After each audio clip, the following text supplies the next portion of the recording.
നമസ്കാരം. അതിമനോഹരമായ അനേകം കാഴ്ചകളായിരുന്നു ഇന്നലെ തിരുവനന്തപുരം സെൻട്രൽ സ്റ്റേഡിയത്തിൽ സംഭവിച്ചത്. ഒരു ജനത എങ്ങനെയാണ് മാറ്റത്തെ മോഹിച്ചത് എന്ന് ഇത് വ്യക്തമാക്കുന്നു. ആരെങ്കിലും പണം കൊടുത്തതുകൊണ്ടോ കൂലിക്ക് വിളിച്ചതുകൊണ്ടോ പ്രത്യേകം ക്ഷണിച്ചതുകൊണ്ടോ അല്ല ആ ജനസാഗരം അങ്ങോട്ട് ഒഴുകിയെത്തിയത്. ലക്ഷക്കണക്കിന് മനുഷ്യർ സ്റ്റേഡിയത്തിനകത്തും പുറത്തുമായി നിറഞ്ഞു കവിഞ്ഞു. ആ വലിയ സ്റ്റേജിൽ തങ്ങളുടെ നേതാവ് മുഖ്യമന്ത്രിയായി സത്യപ്രതിജ്ഞ ചെയ്യുന്നത് കാണണം എന്ന മോഹം മാത്രം. ഒഴുകിയെത്തിയ ജനക്കൂട്ടത്തെ നിയന്ത്രിക്കാൻ ആർക്കും കഴിഞ്ഞില്ല. സത്യപ്രതിജ്ഞയ്ക്കെത്തിയ അനൂപ് ജേക്കബിനെ ആൾക്കൂട്ടത്തിനിടയിൽ ഞെങ്ങിഞ്ഞെരിഞ്ഞ് സ്റ്റേജിലേക്ക് കയറാൻ വിഷമിക്കുന്നത് കണ്ടതായി അവിടെയുള്ള ഒരാൾ എന്നോട് പറഞ്ഞു. അനൂപ് ജേക്കബിൻ്റെ ഭാര്യ അക്ഷരാർത്ഥത്തിൽ ആൾക്കൂട്ടത്തിൻ്റെ തിരക്കിനിടയിൽ നിന്ന് കരയുകയായിരുന്നു. അതുതന്നെയായിരുന്നു സത്യപ്രതിജ്ഞ ചെയ്ത മന്ത്രിമാരുടെ കുടുംബാംഗങ്ങളിൽ പലരുടെയും അവസ്ഥ.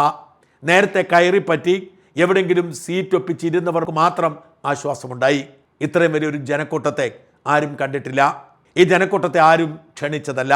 ഈ ജനക്കൂട്ടം 10 വർഷം അവരെ വേദനിപ്പിച്ച ആ ദുർഭൂതം ഒഴിഞ്ഞു പോകുന്നത് കാണാൻ എത്തിയതാണ്. അക്കൂട്ടത്തിലെ ഏറ്റവും സുന്ദരമായ കാഴ്ച അമ്മാളു അമ്മാൾ എന്ന് മുഖ്യമന്ത്രി പേരിട്ട് വിളിച്ച സീതാലക്ഷ്മി അമ്മാളിൻ്റെ പ്രവേശനമായിരുന്നു. അമ്മാളു അമ്മാൾ പറവൂരുകാരിയാണ്. വി.ഡി. സതീശൻ വെറുമൊരു MLA ആയിരുന്നപ്പോഴാണ് സീതാലക്ഷ്മിക്ക് ആ കരുണയുടെ കരം തിരിച്ചറിയാൻ കഴിഞ്ഞത്. 2018 മഹാപ്രളയം. ആ പ്രളയത്തിൽ ആരുമില്ലാത്ത സീതാലക്ഷ്മിക്ക് അവശേഷിച്ചതൊക്കെ നഷ്ടപ്പെട്ടു പോകുന്നു. അവർക്ക് കയറിക്കിടക്കാൻ ഇടമില്ല, ധരിക്കാൻ വസ്ത്രമില്ല. കുടുംബത്തിൽ ബന്ധുക്കൾ ആരുമില്ലാത്ത സ്ത്രീയാണ്. അവരെക്കുറിച്ച് കേട്ടറിഞ്ഞ് സതീശൻ സഹായിക്കാനെത്തി. സീതാലക്ഷ്മിയെ അമ്മാളു അമ്മ എന്ന് സ്നേഹത്തോടെ വിളിച്ച് അമ്മയെപ്പോലെ ചേർത്ത് പിടിച്ചു. പ്രതിപക്ഷ നേതാവ് വളർന്നപ്പോൾ വി.ഡി. സതീശൻ ഒരുപക്ഷെ സീതാലക്ഷ്മിയെ മറന്നുപോയി കാണും. അമ്മാളു അമ്മാൾ എന്ന് അന്ന് സ്നേഹത്തോടെ വിളിച്ചതും മറന്നുപോയി കാണും. അത്രയധികം മനുഷ്യർക്ക് സ്നേഹസ്പർശം പങ്കുവയ്ക്കുമ്പോൾ എല്ലാം ഓർത്തിരിക്കാൻ കഴിയുമോ?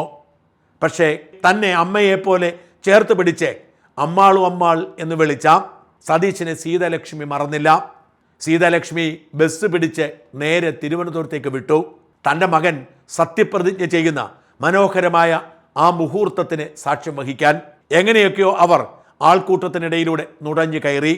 അവർ വി.ഡി. സതീശന് വേണ്ടി പ്രായം മറന്ന് ജയ് വിളിച്ചു. ചില ചാനൽ ക്യാമറകളുടെ കണ്ണിൽ അവർ പെടുന്നു. അവർ സീതാലക്ഷ്മിയുടെ ബൈറ്റ് എടുക്കുന്നു. ചാനലുകളിൽ വാർത്തയാകുന്നു. സ്വാഭാവികമായും സതീശൻ്റെ ഓഫീസിൻ്റെ ശ്രദ്ധയിൽപ്പെടുന്നു.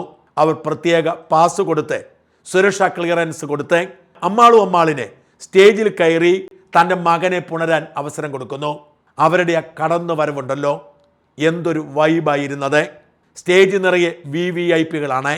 സത്യപ്രതിജ്ഞ ചെയ്യുന്ന മുഖ്യമന്ത്രിയും കസാര ഒഴിഞ്ഞുപോയ മുഖ്യമന്ത്രി മാത്രമല്ല, ഇന്ത്യയുടെ പ്രതിപക്ഷ നേതാവ് രാഹുൽ ഗാന്ധി, അവരുടെ സഹോദരി പ്രിയങ്ക ഗാന്ധി, AICC പ്രസിഡന്റ് ഖാർഗെ, 3 സംസ്ഥാനങ്ങളിലെ മുഖ്യമന്ത്രിമാർ, ജനപ്രിയ കർണാടക ഉപമുഖ്യമന്ത്രി DK ശിവകുമാർ, BJPയിലെയും കോൺഗ്രസിലെയും നേതാക്കൾ, സംസ്ഥാന ഗവർണർ, അങ്ങനെ നിറഞ്ഞു കവിഞ്ഞ സദസ്സ്.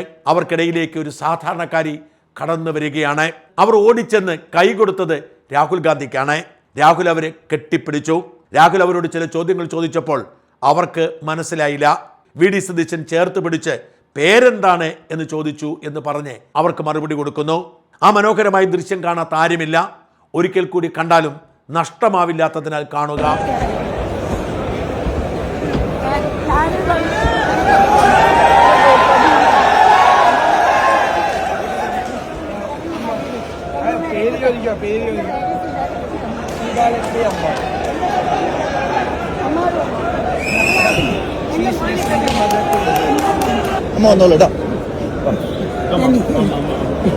എന്തൊരു വൈബായിരുന്നു ആ അന്തരീക്ഷത്തിന്, എന്തൊരു സ്നേഹ പരിമളമായിരുന്നു ആ നിമിഷത്തിന്.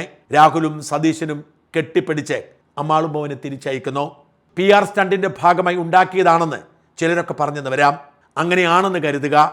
എങ്കിൽ പോലും ആ ഇടപെടലിൽ കൃത്രിമത്വം ഉണ്ടായിരുന്നില്ല. ഉടുപ്പൊലയാതിരിക്കാൻ അവർ ശ്രമിച്ചിരുന്നില്ല. പിണറായി വിജയൻ ഇതിനു മുൻപ് ഇത്തരം നാടകങ്ങൾ ഒപ്പിക്കുമ്പോഴൊക്കെ നമുക്ക് തോന്നുന്ന കൃത്രിമത്വം അവിടെയെങ്ങും ഉണ്ടായിരുന്നില്ല.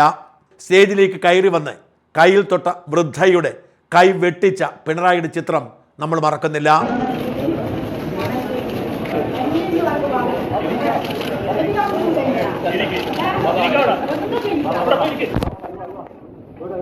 സെൽഫി എടുക്കാൻ വന്ന കുട്ടിയുടെ കൈ തട്ടിത്തെറിപ്പിച്ചത് നമ്മൾ മറന്നിട്ടില്ല. മൈക്ക് തല്ലിപ്പൊളിച്ചത് നമ്മൾ മറന്നിട്ടില്ല. അങ്ങനെ എത്രയെത്ര അനുഭവങ്ങൾ.